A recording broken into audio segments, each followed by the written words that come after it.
Bonjour, bienvenue dans la troisième vidéo du cours de l'alphabet. Alors, dans la deuxième vidéo, on était arrêté au niveau de la définition de l'encodage. Et nous allons continuer sur euh, notre périple pour détailler davantage cette mission. Bien avant, je vais essayer de couper la caméra. Bon, avant de donner des explications sur le codage, je vais continuer un peu et revenir. D'abord, la liste de fichiers générés par le LITEC, nous avons le plaintext qui est le fichier source. Nous avons le PV pour la compilation, nous avons le PSO PDF pour la publication, IPO ou .ppl pour la bibliographie, .ox ou .toc ou .idx pour les références. Mais nous n'avons besoin que le fichier texte et le PDF le plus souvent, puisque c'est si nous voulons faire des modifications, je vous ai tantôt dit, et c'est ce fichier texte qu'il faut envoyer. Et si vous voulez retravailler, il faut que le LaTeX soit installé tel que le test méta soit installé sur un ordinateur et puis vous créez un dossier, vous mettez ce fichier dans ce dossier puisque c'est un projet, tous les documents sont des projets. Et puis dès que vous compilez, il va recréer tous ces autres fichiers. Si on veut faire la publication, c'est ce qu'il faut compiler, envoyer pour la publication du fichier PDF. Alors, les principes de composition du document de LaTeX aussi. Nous avons ici le document LaTeX qui est composé de deux parties. Nous avons le préambule, puis la document de classe, le nom du document que vous avez créé, et les packages, c'est-à-dire les commandes que vous devrez utiliser dans le corps qui devrait être appelé dans ces packages.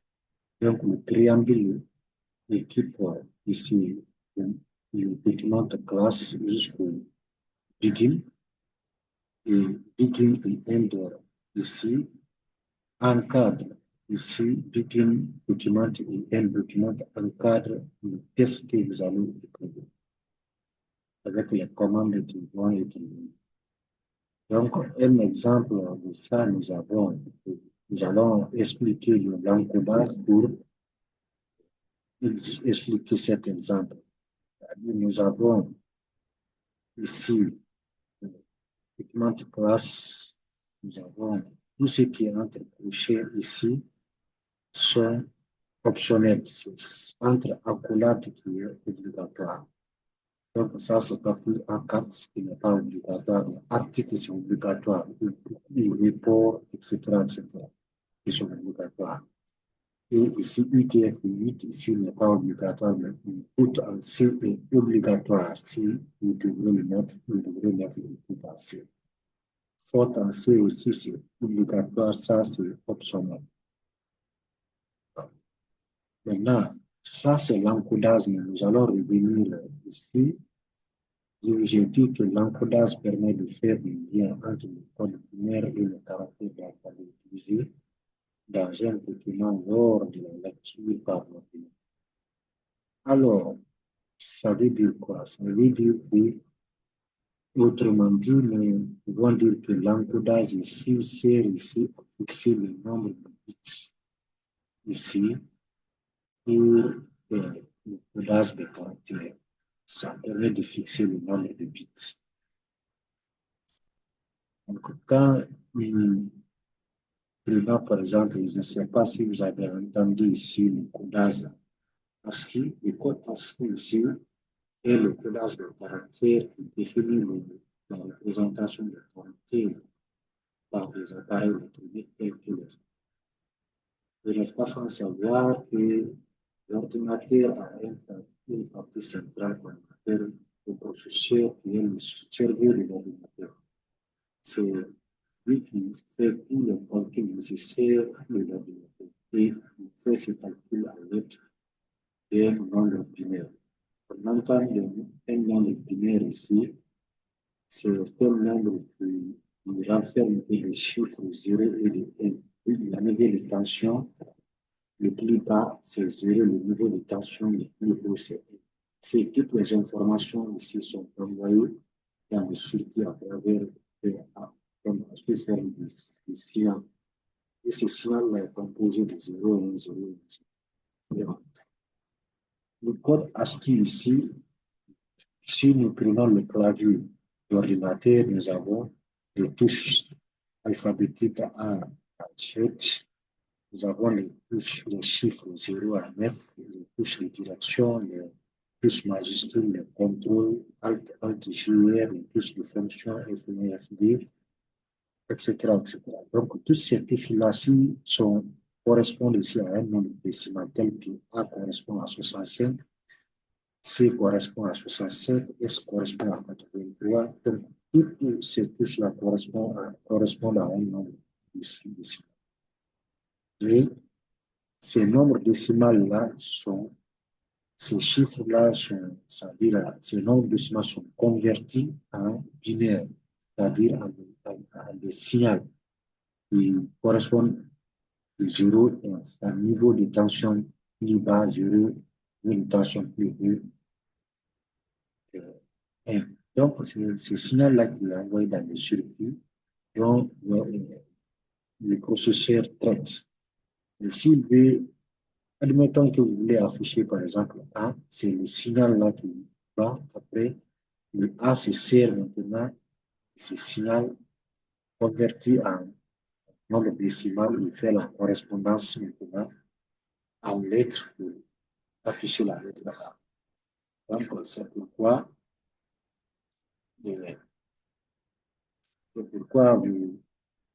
vous avez ici, on appelle ça la conversion.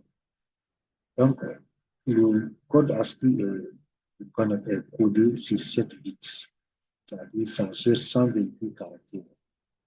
Donc, 33 caractères non imprimables et 95 caractères imprimables. Les caractères non imprimables, là, c'est des caractères dont vous tapez les touches, vous ne les retrouvez pas. Donc, si vous connaissez sa correspondance en nombre décimal, c'est-à-dire son code, vous tapez CTRL plus ces nombres-là, il va afficher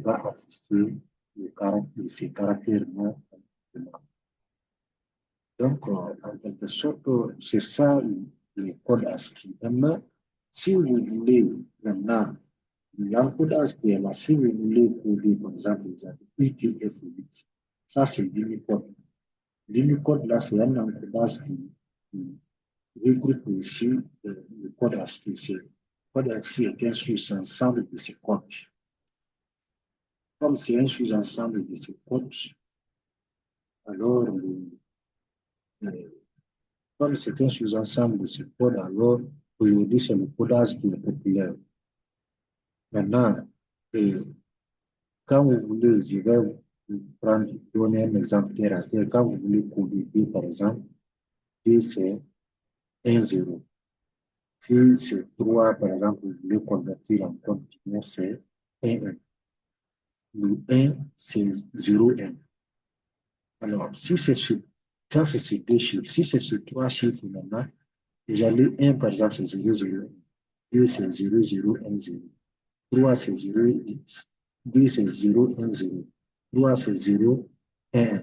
Alors, si vous voulez le faire sur 7 bits encore, c'est la même logique. Puis, par exemple, c'est 0, 0, 0, 5 fois après 1, 0. 3, par exemple, c'est 0, 0, par exemple, 5 fois 1, 1. Comment l'ordinateur va savoir, si vous ne faites pas l'encodage, comment il va savoir que 1 a été codé sur 2 bits, sur 3 bits, sur 4 bits? Il faut l'encodage. Donc, input en C ici indique à LITEC l'encodage qui a été utilisé pour tout son fichier, c'est-à-dire le fichier d'entrée. c'est-à-dire le fichier source. Tout le fichier, quel est l'encodage qui a été suivi. Donc, c'est ITF8, mais on peut avoir latin 1, latin 2, mais le plus populaire, c'est ITF8. Surtout la nouvelle version de LITEC, vous n'avez même pas besoin de mettre ça, le LITEC reconnaît automatiquement. Ça devient le standard de LITEC, de la dernière version. Maintenant, pour le fond en C, ça indique à l'encodage, c'est-à-dire les caractères choisis par l'éditeur de test pour l'affichage. Et le T1 là, c'est les caractères essentiels de, des langues, c'est-à-dire des caractères, c'est-à-dire les caractères de langue essentielles de l'Europe de l'Ouest. Et si vous mettez par exemple French, you speak French, pardon. Après vous mettez you speak T1 font C, c'est que tous les caractères francophones de l'Europe de l'Ouest, ici peut être reconnu dans ça. Quand vous le mettez, il va les reconnaître. Mais quand vous mettez un caractère anglophone, il va les cocher en rouge, il va décliner. Si vous mettez encore English, c'est la même chose. C'est le contraire qui va se passer. Donc, c'est ce qui est l'encodage. Donc, vous l'aurez compris maintenant, ce que c'est que l'encodage. Le nom des fichiers ici, une dernière chose, le nom du fichier ici, il doit comporter ni espace ni lettre accentuée. Donc, c'est un conseil que je vais vous donner. Maintenant, la prochaine vidéo euh, va concerner ici la modification des styles, le gras italique et la taille. Et si le temps nous permettra, nous continuerons sur la rédaction des articles. Donc, pour la gestion du temps, je vais m'arrêter là. Et Inch'Allah, nous allons nous rattraper dans la deuxième, dans la quatrième vidéo sur le papier. Merci beaucoup. Merci d'avoir suivi.